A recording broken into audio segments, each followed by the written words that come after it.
මේ වීඩියෝ එකෙන් අපි සාකච්ඡා කරන්න යන්නේ 2019 ෆිසික්ස් MCQ පේපර් එකේ 35 වෙනි MCQ එක.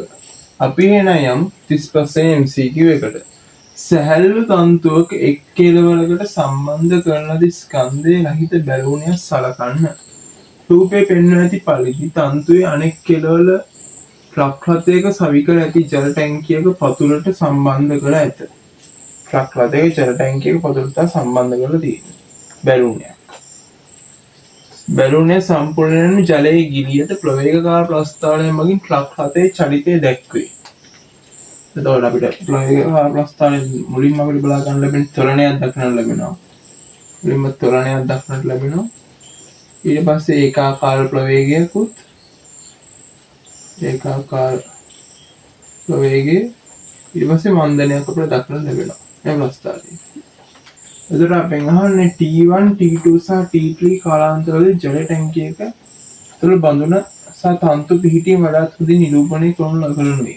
මේකට සාමාන්‍යයෙන් සිතුවම් පහක් තමයි දීලා තියෙන්නේ. චිත්‍ර පහක් දීලා තියෙන්නේ. අර මෙතන ඉඩ මදි වෙන හින්දා මම ඔයාලට ගැළපෙනම චිත්‍ර මොකක්ද කියලා අපි මෙහෙම බලමු. සාමාන්‍යයෙන් අපි ගත්තොත් දැන් මෙහෙම ජල ටැංකිය ගත්තොත් ජල ටැංකිය මෙහෙමනේ තියෙන්නේ. බැලූන් එක සෙට් වෙලා. මෙතන ඇත්තටම වෙන්නේ දැන් T1 කියන අවස්ථාව කියන්නේ ත්වරණ අවස්ථාව. සාමාන්‍යයෙන් අපි ගත්තොත් දැන් ජලාණු තමයි මේ වටේට තියෙන්නේ. ජලාණු තියෙන්නේ මේ වටේටම. අපි සාමාන්‍යයෙන් දැන් ගත්තොත් ජලාණු තියෙනවනේ. ජලාණු තියෙනවා. ඊට පස්සේ අපි ඊළඟට ගන්නවා දැන් මේ බැලූන් එක තියෙන්නේ. මේ බැලූන් එක අතදී අපි කියමු වාතයේ තියෙන්නේ. වාතයේ තියෙන අණු තමයි තියෙන්නේ.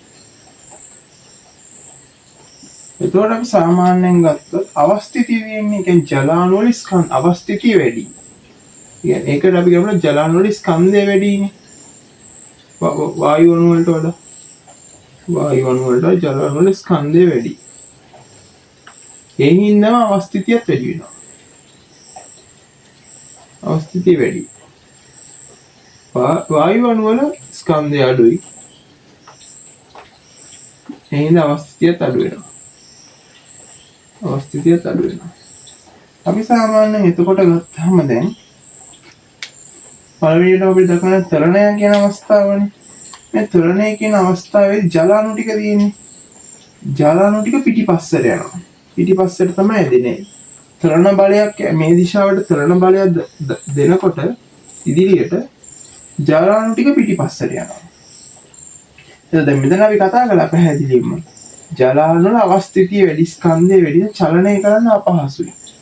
එතකොට සරලවම කිව්වොත් ඉදිරියට ත්වරණය වෙනකොට ජලාණු ටික පිටිපස්සට යනවානේ. මේක ඇස්සේ තියෙන වායු අණු වල එහෙම එකක් නේද? වායු අණු ත්වරණය වෙන්නේ ත්වරණය වෙන දිශාවට වායු අණු ටික යනවා. ඒ කියන්නේ මෙන්න මේ පැත්තට. සරලව කිව්වොත් මෙන්න මේ පැත්තට මුලින්ම මේ පැත්තට තමයි බැලුන් එක හැරෙන්නේ. ඒ කියන්නේ ජලාණු ටික මේ පැත්තට යනකොට බැලුන් එක ඉස්සරහා පැත්තට යනවා. ඒකට අපි දෙවෙනි අවස්ථාවෙන් මන්ත ඒකාකාර ප්‍රවේග අවස්ථාව ගත්තොත් ඒකාකාර ප්‍රවේගයේ අවස්ථාවක් කිසිම දෙයකට බලපාන්නේ නැහැ. ඒ කියන්නේ අවස්ථිතිය කිසිම සම්බන්ධයක් නැහැ. එතකොට ඒ වගේ අවස්ථාවක සාමාන්‍යයෙන් ජලාණු අණුවතරණය වෙනවා. හැබැයි ඒක එකම පිහිටීමකදී එකම පිහිටීමක තමයි බැලුන් එක තියෙන්නේ. පිහිටීම වෙනස් වෙන්නේ නැහැ. ඒතර මුලින් කතා කරන විදිහට මුලින් පිහිටීම ඉදිරි පැත්තට තමයි බැලුන් එක පෙන්නේ. මොකද ඒ හේතුව ජලාණු ටික පිටිපස්සට යනවා. වාහනේ තරණය වෙන්නේ ඉස්සරහට එන්නේ බැලුන් එක ඉස්සරහා පැත්තට යනවා. මොකද බැලුන් එක ඇතුලේ වායු අණු වල අවස්ථිතිය අඩු නිසා. අන්තිමට වෙන්නේ මොකක්ද බලන්න මන්දනයක් සිද්ධ වෙනවා. මන්දනය සිද්ධ වෙන සංසිද්ධිය අපි බැලුවොත් සරලවම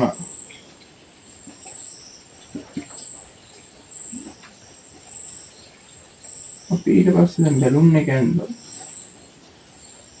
මන්දනයක් වෙනකොට වේගය අඩුවීමක් නේ සිද්ධ වෙන්නේ.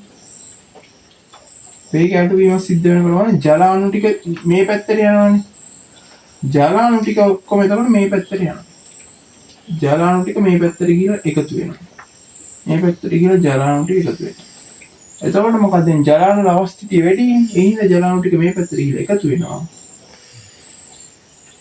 එහි ප්‍රතිඵලයක් වශයෙන් බැලුන් එක තියෙන්නේ. බැලුන් එක කියන්නේ මෙන්න මේ පැත්ත.